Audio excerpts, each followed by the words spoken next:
Imagine standing on a beach. You pack your family, your dogs, some taro roots, and literally everything you own onto a carved wooden canoe. Yeah, and we really mean everything you own. Right. You push off the sand, look out at an ocean that covers, well, a third of the entire planet, Mm. and you just sail into the absolute unknown. I mean, you have no compass, you have no maps, None at you all. have absolutely no guarantee of what lies beyond the horizon. It's just the stars above you, the wind at your back, and this intimate, terrifying trust in the swells beneath your hull. It is a staggering level of bravery. It really is. Welcome to the Deep Dive. Today, we are charting a 40,000-year epic of human exploration, survival, and frankly, sheer audacity. We are diving into the human conquest of the Pacific Ocean. And to guide us on this journey, we are relying on a single, really monumental piece of source material. It's Patrick Vinton Kirch's definitive book on the Road of the Winds, an archaeological history of the Pacific Islands before European contact. And it is a phenomenal foundation for this conversation.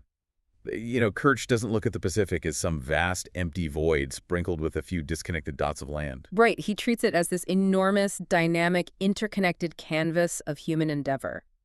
He really shows us how these ancient navigators didn't just survive the ocean, they mastered it. They completely mastered it, and the scope of this is just staggering. In this deep dive, we're going to trace this journey from the very beginning. We'll start with the earliest human arrivals on ancient, now sunken land masses during the Ice Age. Yeah, way back in the Pleistocene. Exactly. Then we will track the explosive maritime expansions of the Lapita people. We're going to examine the ingenious, unbelievable survival strategies on tiny, fragile coral atolls. Which is just a wild story of engineering. It really is. And finally, we'll look at the rise of massive, complex chiefdoms and archaic states in places like Hawaii and Tonga.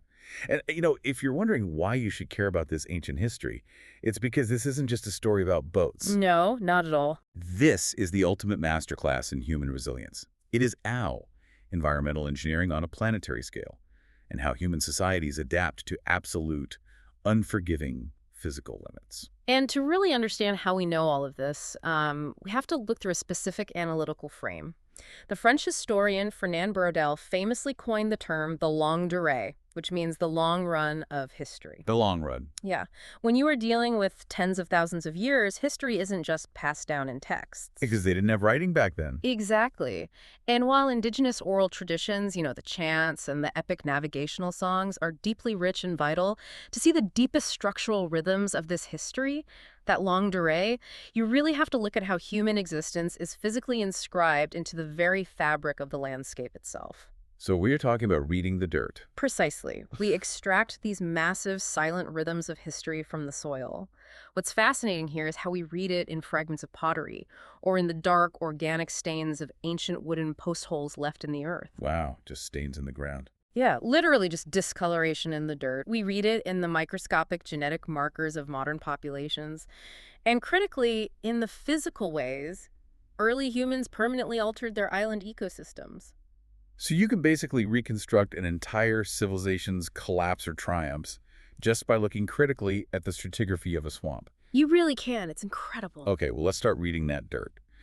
Because before humans could conquer the vast open ocean of the Pacific, they had to cross into the island world to begin with. Right, they had to start somewhere. And to find that starting line, we have to rewind the clock all the way back to the Pleistocene era. We're talking over 40,000 years ago. I want you to completely throw out your mental map of the world because the geography back then was fundamentally different. Oh, it was an entirely different planet, geographically speaking. During the Pleistocene ice ages, massive amounts of the Earth's water were locked up in polar ice caps and continental glaciers. Because it was so cold. Right. And because all that water was frozen on land, global sea levels were drastically lower. We are talking hundreds of feet lower than they are today. Which means places that are underwater right now were actually exposed, walkable land. Exactly. Places like Australia, New Guinea, and Tasmania were not separate islands back then. Yeah. They were joined together by exposed continental shelves into a single, massive, continuous supercontinent. And geologists and archaeologists call that supercontinent Sahul. Right, Sahul. And to the northwest of Sahul was another colossal landmass called Sunda, which encompassed much of modern Southeast Asia. So places like Borneo, Sumatra, and Java were all connected to the Asian mainland. But importantly, between Sinda and Sahol, there was never a complete land bridge. No, There never. was always this deep water gap called Wallacea. So even 40,000 years ago, early human populations, these highly mobile hunter-gatherers moving out of Southeast Asia, they had to have some kind of rudimentary They watercraft. absolutely had to. You can't swim that gap. Right, so they cross those deep water gaps of Wallacea, and they step onto the shores of this megacontinent of Sahul. And they don't just hang out on the beach, they push into the neighboring islands of what we call near Oceania. Places like the Bismarck Archipelago and the Solomon Islands. Yeah, and those islands were intervisible, meaning you could stand on one island and literally see the next one across the water. And what's amazing is that we have the physical proof of this incredible migration embedded in the earth. The archaeological record here is really robust. What kind of proof are we talking about? Well, for example, up in the Huon Peninsula of New Guinea, archaeologists uncovered these massive, heavy stone tools called Bobamgara wasted axes.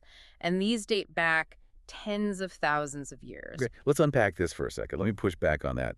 If these people are highly mobile, nomadic hunter-gatherers, why are they hauling around massive, heavy stone axes? It seems counterintuitive, right? Yeah, I mean, you don't need a giant, heavy axe to hunt a wallaby or pick berries. Yeah, that is exactly the right question to ask because Mm. the function of the tool reveals their behavior. These wasted axes weren't for hunting animals. They were for hunting the forest. Wait, hunting the forest? Yeah.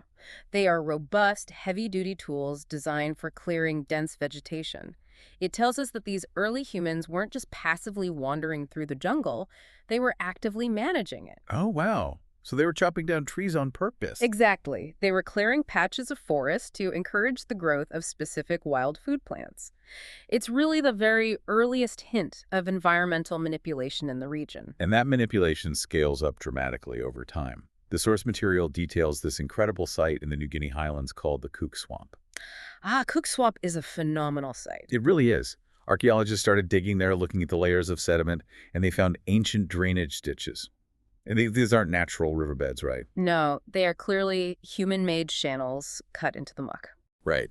And through advanced techniques like analyzing fossilized pollen grains and microscopic plant silica called phytoliths, they proved these ditches date back to around 7000 BC. And that site fundamentally disrupts the old Eurocentric historical narrative. You know, the idea that complex agriculture only started in the Fertile Crescent of the Middle East. Yeah, exactly. The people at Crink Swamp were intentionally draining wetlands to cultivate specific plants, most notably taro. They were literally terraforming a swamp to secure a reliable carbohydrate source thousands of years before the pyramids were even built. That is just wild. Yeah. And if we move from the highland swamps down to the coast, the adaptations are just as intense. The book highlights the Matankupkum rock shelter on the island of New Ireland. Yes, the rock shelter evidence is incredible. Here, archaeologists excavated deep into the floor of caves, and they found sequential layers of fish bones, sea urchin spines, and marine shells. And those date back an astounding 35,000 years. 35,000. It's hard to even wrap your head around that time frame. It is. And it proves that these were some of the very first modern humans anywhere on Earth to systematically and sustainably exploit coastal marine resources over millennia. Right, they really knew how to live off the sea. Okay, but this brings me to a massive glaring paradox in the timeline. I'm looking at this evidence, and it just doesn't add up. How so? Well, we have anatomically modern humans. They are living on these massive, resource-rich islands in near Oceania. They've mastered coastal fishing 35,000 years ago. They are brilliant enough to invent early agriculture and complex swamp drainage by 7000 BC. Right. So if they had a 40,000-year head start, and they had agriculture, why didn't their populations absolutely explode? Why didn't we see massive, sprawling Roman-scale empires and megacities developing in New Guinea and the Solomons 10,000 years ago? That paradox is one of the most fascinating aspects of human ecology in the Pacific. To answer it, you have to look past the stone axes and the swamp bitches. You have to look at the microscopic reality of their environment. Okay, what was stopping them? The answer to why they didn't build sprawling empires is an invisible biological wall: disease. Wait, really? A localized disease just halted human imperial expansion for 30,000 years? It didn't just halt it. It placed a brutal, almost insurmountable ceiling on their demography. When humans crossed Wallacea and moved into near Oceania, they weren't the only apex predators. Who else was there? They were moving into a dense, humid, tropical ecosystem that was perfectly optimized for the Anopheles mosquito. Ah, And the Anopheles mosquito, as we know, is the primary vector for Plasmodium parasites. malaria. Endemic, relentless malaria. But it wasn't just malaria, the environment was a soup of microscopic threats. We are talking diverse intestinal protozoa, hookworms, scrub typhus, yaws. Oh man, that sounds miserable. Imagine the physical toll. This microscopic ecosystem acted as a persistent generational drain on human vitality. It kept infant mortality tragically high. Because babies are so vulnerable to those fevers. Exactly. If half your children don't survive to adulthood, and the adults who do survive are chronically weakened by malarial fevers, your population simply cannot achieve the critical mass required to build a sprawling, dense empire. You literally can't grow fast enough to conquer your neighbors. Nature essentially placed a hard cap on their numbers. So if they couldn't expand, how did they survive for 40 millennia? By finding ecological niches. Because human reproductive rates were kept severely in check, populations stayed relatively small. Instead of sprawling out, they concentrated in specific, highly localized sweet spots. Like where? Maybe a well-ventilated coastal ridge where the sea breeze kept the mosquitoes at bay, or up in the highlands where the cooler altitudes suppressed the parasite. Ah, so they retreated into fragmented pockets. Yes, exactly. And what this created was a 30,000-year slow burn, because these small groups were isolated from one another by incredibly dense, hostile jungles, steep mountain ranges, and frankly, the sheer fear of venturing into disease-ridden lowlands. So they just stayed put. They did. And their cultures developed independently. This immense stretch of isolated time is the mechanism that gave rise to the staggering linguistic diversity of the region. Because they weren't talking to each other. Right. Today, the non-Austronesian or Papuan languages found in New Guinea and the surrounding islands represent hundreds of completely distinct language families. It's an area with some of the highest linguistic density on the planet. It was all born from this long, slow burn of isolated survival against a biological wall. That is just wild to think about. It's like a cultural pressure cooker left on a low simmer for 30 millennia. That's a great way to put it. But we know the story doesn't end there.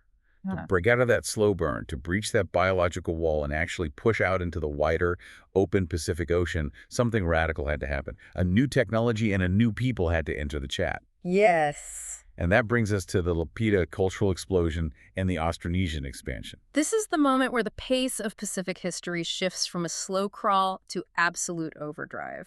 Around 1300 BC, we see a completely new group arrive on the scene.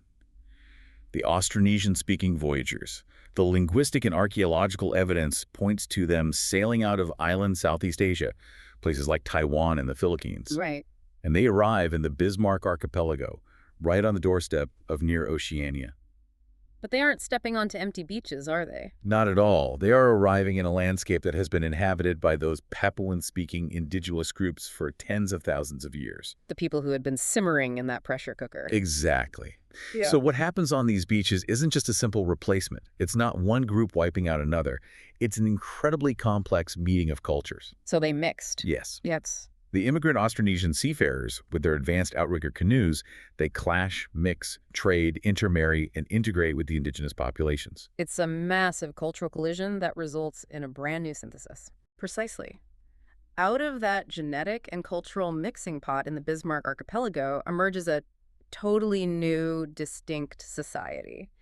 And the archaeological signature of this blended culture is what we call the Lapita cultural complex. And the physical evidence the Lapita people leave behind is absolutely unmistakable. We see it vividly at sites like Talapacamalai and the Musal Islands. It's fantastic. The author describes how archaeologists were digging not just on the land, but in the waterlogged sediments of the lagoon. Because the mud was anaerobic, meaning it lacked oxygen, it actually prevented bacteria from decaying organic material. Which is an archaeologist's dream. Seriously. They found perfectly preserved ancient wooden posts. The Lapita people were building elaborate stilt houses right out over the coral reef. Which is a profound shift in orientation. If we connect this to the bigger picture, they weren't just living near the sea. Their entire domestic sphere was suspended over it. They were truly maritime people. And they're operating on a massive spatial scale. Archaeologists have tracked their trade networks by looking at obsidian. Right, the volcanic glass. Yeah, obsidian is a sharp volcanic glass that was highly prized for making cutting tools. But here is the fascinating part. You can't just find obsidian anywhere. It only forms from specific volcanic eruptions. It has a very unique chemical signature. Exactly. By using geochemical analysis, literally shooting X-rays at the stone to read its exact elemental fingerprint, archaeologists can prove that a piece of obsidian found in a Lapita village on one island came from a specific volcano hundreds of kilometers away. It proves that from the very beginning, the Lapita culture maintained incredibly complex, long-distance maritime exchange networks. They weren't isolated. They were constantly moving goods and people back and forth across the ocean. But the absolute gold standard for tracking the Lapita people, their ultimate calling card, is their pottery, the famous dentate-stamped pottery. It is the defining marker of their expansion. If you find that pottery, you've found Lapita. And it is beautiful, highly intricate stuff. They took tiny comb-like tools, perhaps made of turtle shell or wood, and meticulously pressed them into the wet clay to create these elaborate, repeating geometric patterns before firing the pots. It required a huge amount of skill and time. And again, this wasn't just everyday Tupperware. The source provides a deeply intriguing detail.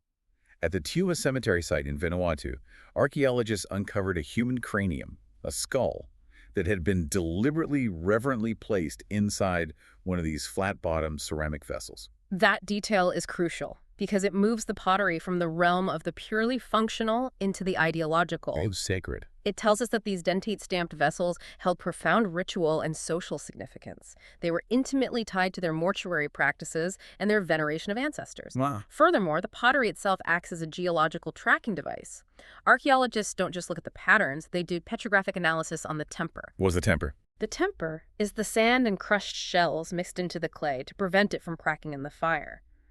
By analyzing the microscopic minerals in that temper, they can often trace exactly which island the pot was manufactured on. So they can see exactly how far the Lapita people transported these sacred objects. Exactly. It maps their voyages. Okay, so picture this. They have the ocean-going outrigger canoes. They have the stilt houses over the reefs. They have the sprawling obsidian trade networks.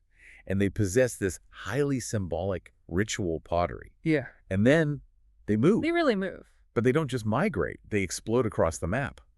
I used to think of it like an ancient express train, but reading this source, it's much more like a biological chain reaction. A chain reaction is a perfect analogy. Because once they leave near Oceania, the speed of their colonization across the previously uninhabited islands of remote Oceania, pushing out into Vanuatu, New Caledonia, Fiji, Tonga, and Samoa, is absolutely breathtaking. It happens in just a few centuries. Which forces a massive question. Why?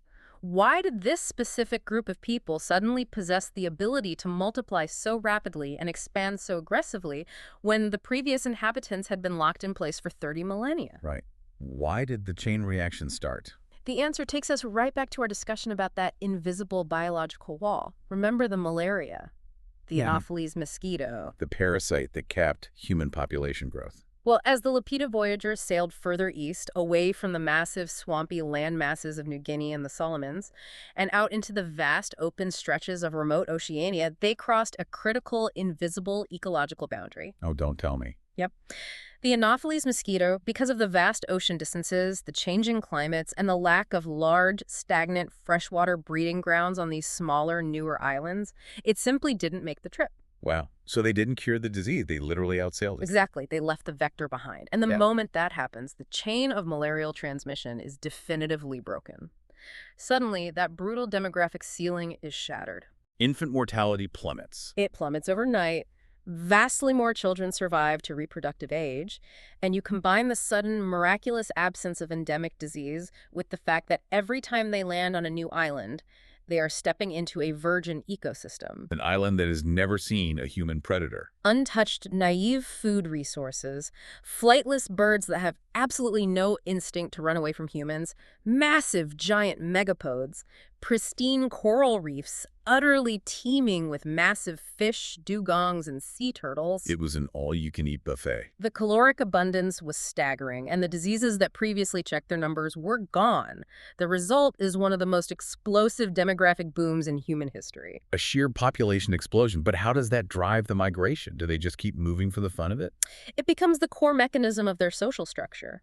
Think about the social pressure. Your population is doubling every few generations, but island space is finite. Right. You can't grow more land. When an island starts to fill up and the easiest resources are depleted, the younger siblings, the junior chiefs who won't inherit the best land, they don't stay and start a bloody civil war over a diminishing reef. That would be a disaster. Right, so the cultural rule becomes the ocean is our highway, and there are empty lands just over the horizon. So you build a canoe, you gather your followers, and you sail east. So the pressure doesn't result in an explosion of violence. It vents outward. It shoots a spore to the next island, starting the biological chain reaction all over again. That is incredible. And let's talk about the physics of how they actually did that, because the technology is mind-bending. The book details the Austronesian outrigger canoe, specifically the development of the lateen sail. Oh, the lateen sail is brilliant. This wasn't just a square piece of cloth catching a tailwind. Hmm. The lateen sail is a triangular sail mounted at an angle. That triangular shape is a masterpiece of early aerodynamics. Right. Because a traditional square sail only really lets you sail in the direction the wind is blowing. But a triangular lateen sail acts like an airplane wing standing on its end. Exactly. As the wind flows over the curved surface of the sail, it creates a pressure differential, literally generating lift that pulls the canoe forward. Because of this aerodynamic lift and the stability provided by the outrigger float preventing the canoe from capsizing, these navigators could tack. They could sail across the wind and even make progress sailing into the wind. It is a technological leap that fundamentally altered human history. It turned the Pacific Ocean from an insurmountable barrier into an open highway network. Which perfectly sets up our next major geographical shift. Because while the main thrust of this biological chain reaction was pushing eastward into the South Pacific, toward Fiji and Polynesia, other groups veered north. Where they go? They sailed into a region that the author perfectly describes as the Sea of Little Lands, Micronesia. And Micronesia presents an entirely different, uniquely brutal kind of challenge. The challenge in Micronesia wasn't just the incredible navigational skill required to find these tiny specks of land in millions of square miles of blue water. No, getting there was only half the battle. The real challenge was simply surviving once you pulled your canoe onto the beach, because many of these islands offer almost nothing.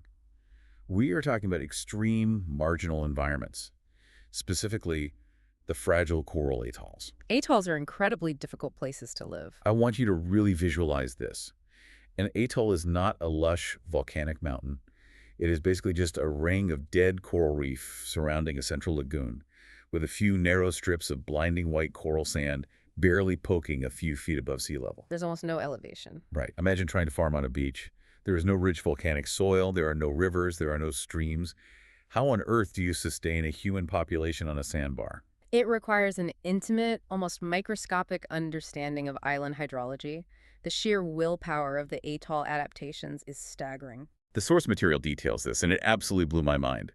The islanders relied on a hydrological phenomenon known as the Geiben-Herzberg lens. Explain how this works, because it's basically the only reason life is possible there. It's all about density and porosity. Coral sand is highly porous. When it rains on an atoll, the fresh rainwater seeps straight down into the sand. Doesn't pool on the surface. Exactly. But beneath the island, at sea level, the ground is completely saturated with dense, heavy saltwater from the ocean. Because fresh water is less dense than saltwater, the rainwater doesn't immediately mix. It just floats. Yes. It forms a convex, floating lens of fresh water that sits right on top of the subterranean saltwater. So there is a hidden bubble of fresh water buried under the sand. But how do you farm it? You can't just drop seeds in the dry sand above it. No, you have to reach it. And that requires immense physical labor. The islanders needed to grow a specific, hardy staple crop, Pseudosperma, which is the giant swamp taro. But taro needs wet, marshy conditions. Exactly. So entire communities would systematically dig massive, wide pits right through the tough coral rubble and sand, excavating downward for feet until they exposed that delicate freshwater lens. That sounds exhausting. It was. They literally engineered artificial swamps in the middle of a desert of coral sand. They terraformed the hydrology of the island. They did, and they had to be incredibly precise. If you dig too deep, you pierce the lens, the salt water rushes in, and your entire crop dies. It was a perilous, brilliant balance. And it wasn't just the low atolls in Micronesia. There are also high volcanic islands in the region, like the Marianas, which allowed for totally different, much more monumental expressions of culture. Ugh, the Marianas have some incredible archaeology. The author highlights the massive megalithic pillars called latte stones. If you look at the House of Taga site on the island of Tinian, you see these huge carved limestone pillars, some weighing over a dozen tons, topped with massive bowl-shaped capstones. The labor required to quarry out that limestone, transport it without wheels or beasts of burden, and erect it perfectly vertically is immense. What were they for? These latte stones served as the elevated foundations for the massive, elaborate timber houses of the ruling chiefs. By elevating the architecture, they were elevating the social hierarchy. They were staking a permanent physical claim of authority on the landscape. Here's where it gets really interesting, though. Let me push back on how a society functions in this environment. Whether it's a high island or a fragile atoll, your resources are strictly capped. Very strictly. You're surrounded by an ocean that you can't drink. One bad typhoon comes through and rips the coconuts off the trees. Or one severe drought shrinks that freshwater lens and your entire food supply is gone. It's a terrifying thought. Under those intense pressures, why didn't these societies just turn on themselves? How do you stop people from tearing each other apart in a desperate, violent fight over a single remaining breadfruit tree when starvation sets in? That is the ultimate existential question for island living. Isolation breeds vulnerability.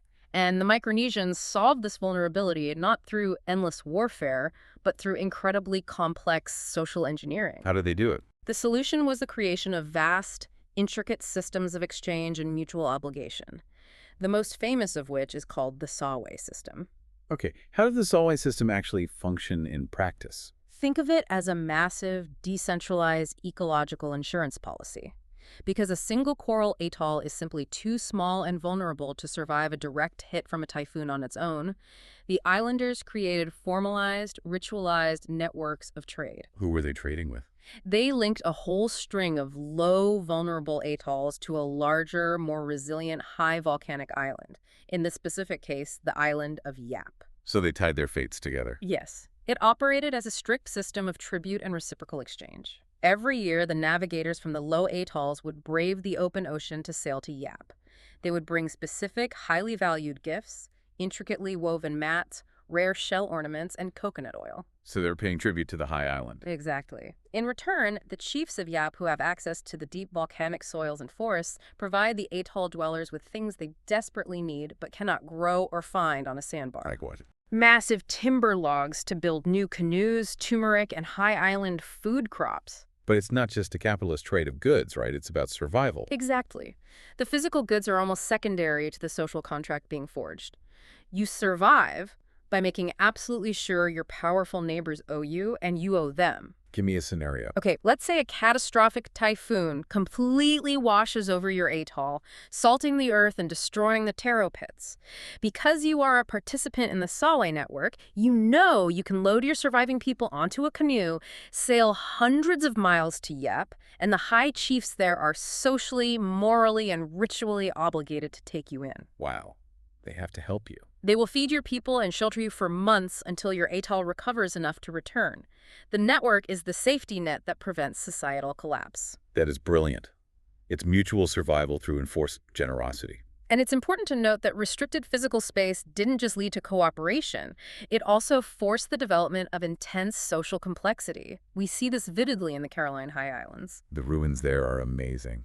If you look at the staggering archaeological ruins of Namadol on the island of Pohnpei, or the site of Leilu on Kasre, it is breathtaking. Namadol is unbelievable. It's often called the Venice of the Pacific. And rightfully so. Under the rule of the Saddler dynasty, the Micronesians literally extended their island. They quarried naturally occurring, massive hexagonal columns of black basalt rock. Just huge logs of stone. Right. They rafted these heavy stone logs around the island and stacked them up like Lincoln logs on the coral reef to build massive artificial rectangular islets separated by a network of tidal canals. Just building new islands from scratch. They built high walls, royal tombs, and elite residences right on the water. What this tells us is that restricted physical space didn't result in simple egalitarian societies. Instead, the pressure of a growing population on a limited landmass forced the creation of higher social complexity. It forced strict class hierarchies. Yes, and deeply centralized political power necessary to manage both the scarce resources and the massive labor forces required for such monumental construction. When you can't expand outward, you build upward, both structurally in stone and socially in hierarchy. Precisely. Okay, shifting our focus back to the south. we need to talk about the push into eastern Polynesia. Because while Micronesia is engineering artificial islands and insurance networks, the descendants of the Lapita, who had initially pushed east and settled in western Polynesia, specifically in the islands of Tonga and Samoa, had stopped their forward momentum. They paused. Right, for a long time. And during that pause, they were essentially brewing a brand new cultural identity. This is a massive pivot point in the history of the Pacific. Tonga and Samoa act as the homeland, the cultural incubator, for what the world will eventually recognize as Polynesian culture. Let's look at the dirt again. The author discusses a crucial archaeological site called Toaga on the island of Samoa. It dates back to around 800 BC. The Toaga site is a perfect example of this transition. Because when archaeologists dig down through the layers of time at this site, they see a clear, undeniable transition in the material culture.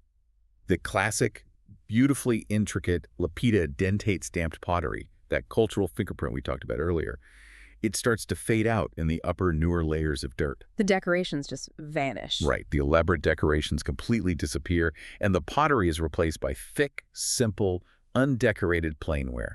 Wait, I have a question about this. Sure. Why would they stop making it? If the dentate stamp pottery was so deeply tied to their mortuary rituals, their ancestor worship, and their cultural identity, why would they just abandon it? Did they forget how to make art? They absolutely didn't forget. What you are seeing in the dirt is the physical manifestation of profound cultural adaptation. How so? Remember, clay is heavy, and fired pottery is incredibly fragile. As these voyagers settled into their new environments in Tonga and Samoa, their relationship with the sea and the land was shifting. Furthermore, on many of the islands they were exploring, high-quality clay sources were either incredibly scarce or entirely non-existent. So it's a matter of logistics. Heavy, breakable clay pots are terrible cargo if you are planning massive, multi-week canoe voyages into the deep ocean. Exactly. So they made a conscious technological shift. They abandoned the manufacture of ceramics entirely and instead channeled their artistic and functional genius into other materials. What kind of materials? They mastered the carving of incredible, intricately designed wooden bowls. They utilized dried gourds for carrying water. And crucially, they focused immense energy on developing advanced stone and bone tools. So the art just moved to a new medium. Right. The highly polished stone, adzes, and the ingeniously designed two-piece shell and bone fishhooks became the new defining hallmarks of their technological suite. And this transition in the dirt proves a massive anthropological point. It proves that the people who became the Polynesians didn't migrate as a fully formed, distinct culture all the way from Asia, as some early flawed theories assumed. That old theory was completely wrong. The Polynesian culture, the specific Polynesian language family, the unique religious concepts of mana and tapu, they weren't imported. They were born in Polynesia.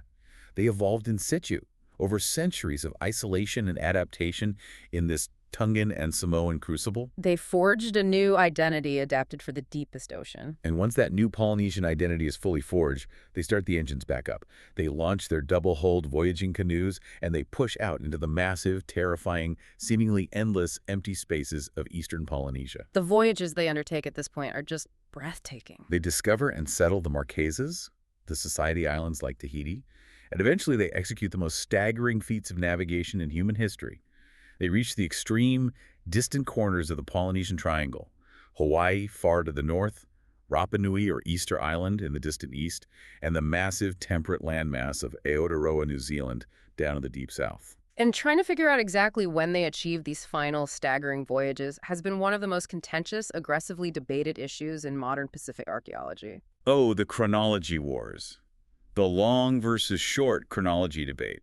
It was a fierce academic battle. For decades, archaeologists were split. What were the two sides? Well, one camp argued for a long chronology, believing that eastern Polynesia must have been settled very early, perhaps thousands of years ago, to allow enough time for the complex societies we see there to develop. That makes intuitive sense. It does. But the other camp argued for a short chronology, suggesting the push into the deep eastern Pacific happened much later and much more rapidly. But the author points out that advanced modern science finally stepped in and settled the score. And they didn't just use standard radiocarbon dating of charcoal, which can sometimes have wide margins of error due to old wood being burned later. Right. The old wood problem can really throw off a date. They used incredibly precise uranium-thorium dating. Explain how this works, because the mechanism is just fascinating. It is a brilliant application of geochemistry. When live coral grows in the ocean, it naturally incorporates trace amounts of uranium-238 from the seawater into its calcium carbonate skeleton, but it does not absorb thorium. Okay, so just uranium goes in. Right. However, once the coral is harvested and dies, the radioactive uranium-238 trapped inside it begins to decay at a known constant rate, transforming into thorium-230. So the thorium acts as a clock that starts ticking the moment the coral dies. Precisely. Now, early Polynesians frequently used pieces of branch coral as abrasive files to manufacture their bone and shellfish hooks. Like ancient sandpaper. Exactly.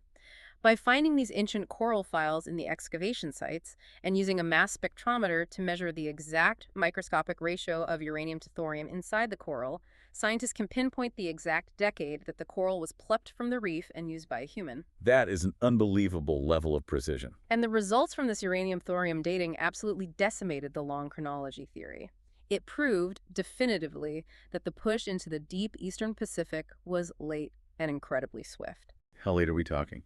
The settlement of places like the Society Islands and the Marquesas mostly happened around the turn of the first millennium AD, and the extreme points like Hawaii and New Zealand were settled even later, around 1000 to 1200 AD. It was a rapid, explosive pulse of voyaging. Yes, very fast.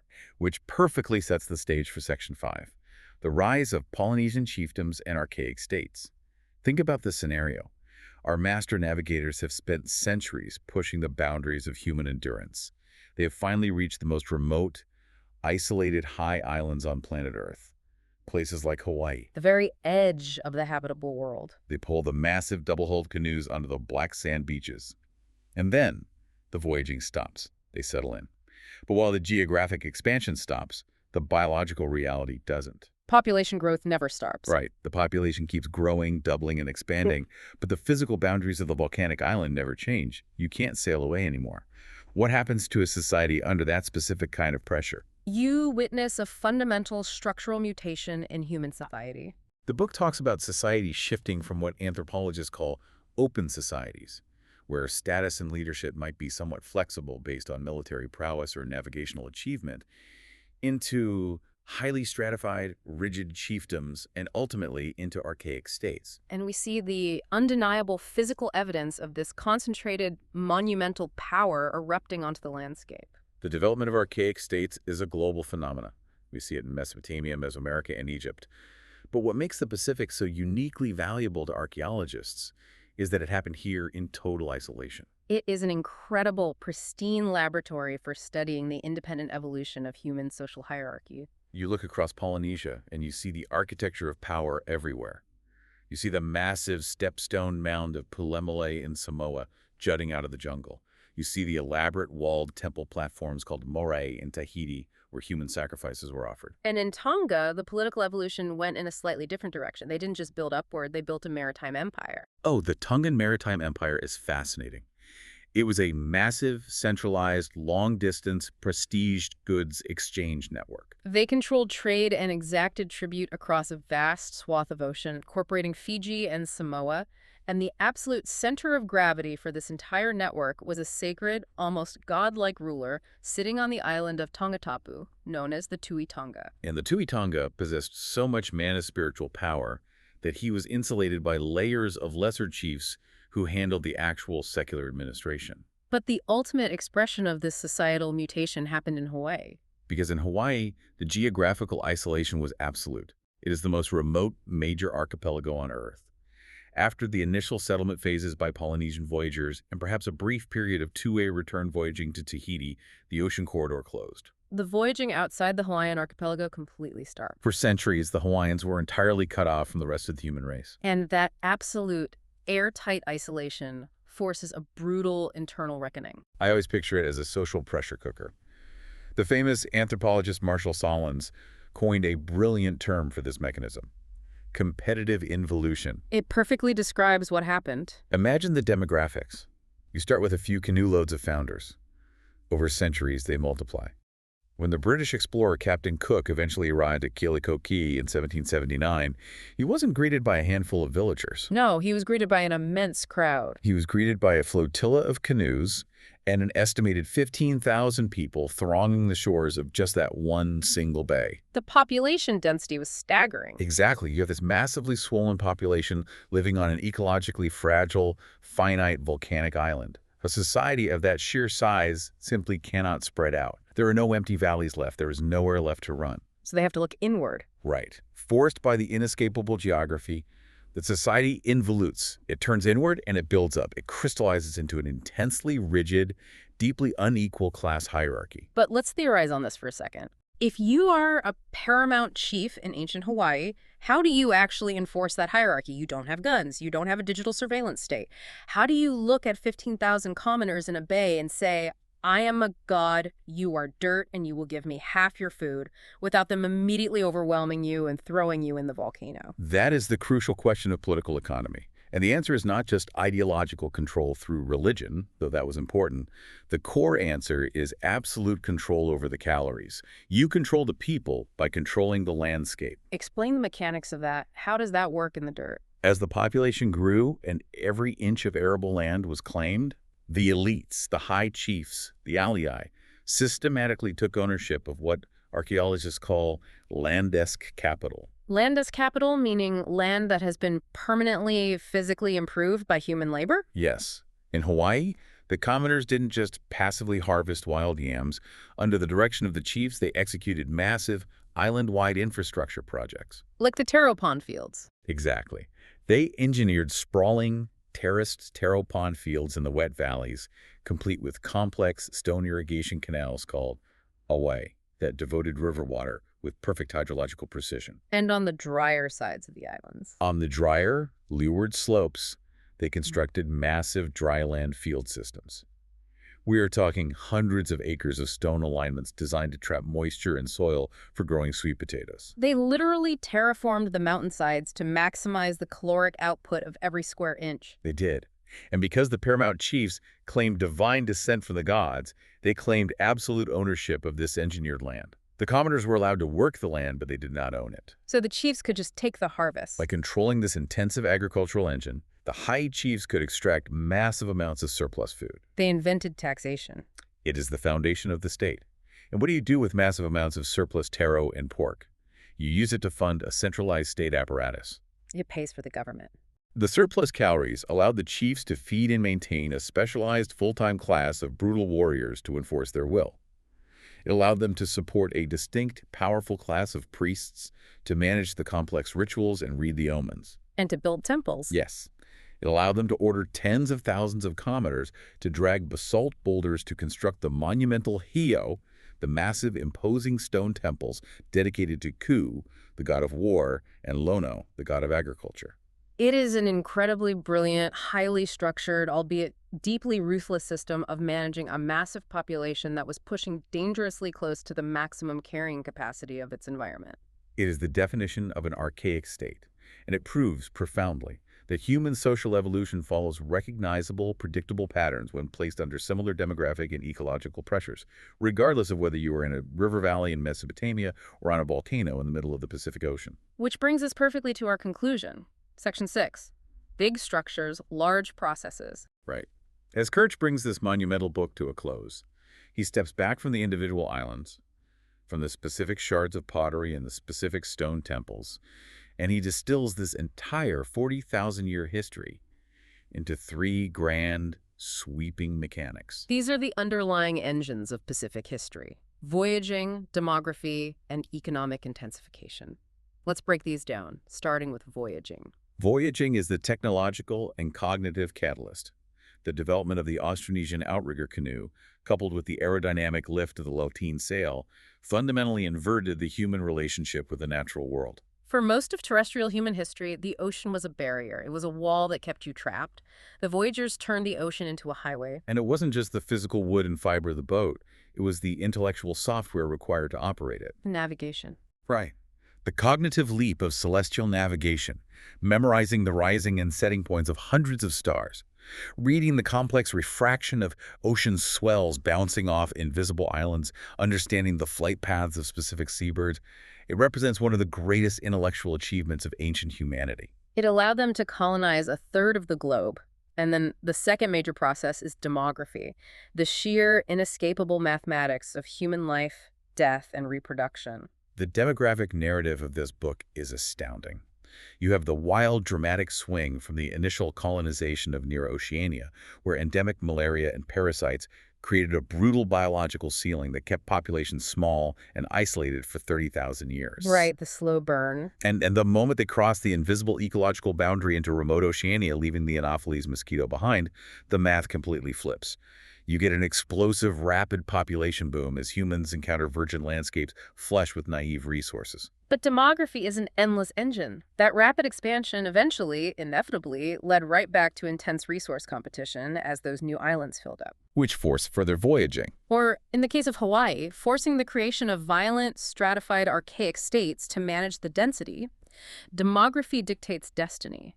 It forces innovation and it forces conflict. And the final grand process.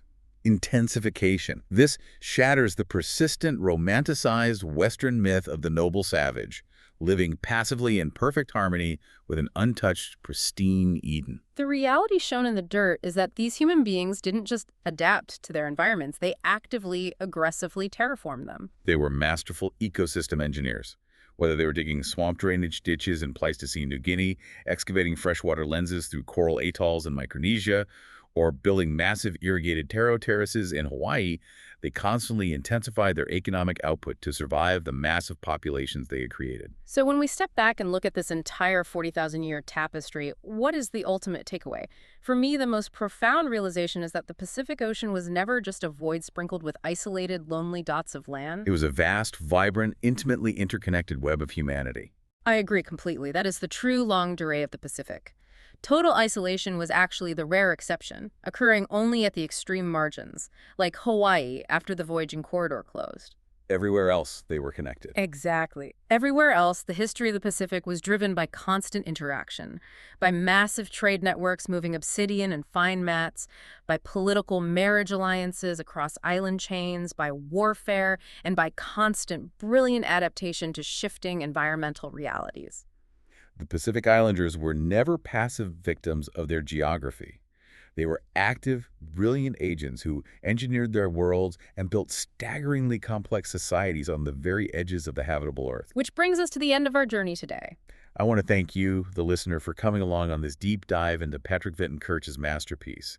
From the very first heavy footprints on the shores of Sahul during the Ice Age to the towering, rigid, archaic states of Hawaii, this whole epic is a testament to the fact that human history isn't just written in royal decrees and treaties. No, it is written in the Earth itself, in the DNA of the people, and in the modified, terraformed landscapes of the islands. It is a history that demands our deep respect, and it holds vital lessons for our understanding of human ecology.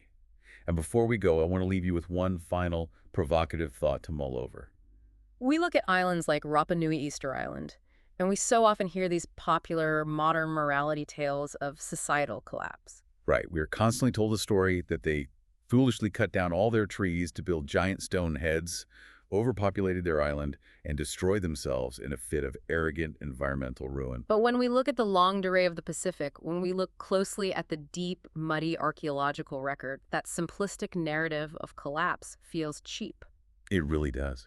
What we actually see in the dirt of the Pacific are thousands of years of incredible indigenous resilience.